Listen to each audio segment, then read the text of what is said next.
मला आठवत नव्हतं आता हे नाव बघायचं काय फिरती सँडविच. आता फिरती सँडविच आपण आता सँडविच खाऊया कसं लागतंय बघूया. आणि त्यात आपण कुठलं सँडविच याचं काय माहित नाही आपल्याला. आपण जे फेमस यांचं काय जास्त जातं ते सँडविच खायचं याच. आता सँडविच कुठे घ्यायचं फेमस सँडविच आहे ना कुठलं पण कुठलं नाव काय फिरवलं त्यानं ऑर्डर घेतलं तो आता इकडे डोकं हे असं देऊ छोटं देऊ मोठं देऊ काही पैसे देऊ हे देऊ आज काय द्यायचं आहे ते पण दे.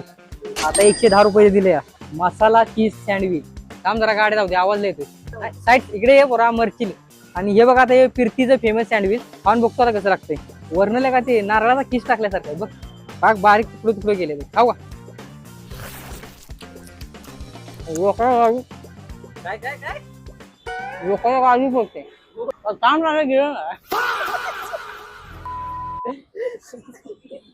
ऐकलं दादांनी का शिवाय घालते ते जे काय ते आपण खरं सांगणार. आई खायला बरं आहे लय वाईट पण नाही लय चांगलं पण आहे मध्यम आहे मध्यम. खाली पण नाही वर पण नाही. आता याला मार्क्स म्हणला तर 10 पैकी 7. एक काम कर आता तू हे खा मी लय काय काय खाले पुढे आता मी खातो काहीतरी. चांगलं नाही म्हणून बोलताय ना. अरे चांगलं आहे बाबा असं बोल का 7 मार्क दिले ते 7 कमी झाली बरं तुला तरी पडलेली का 7.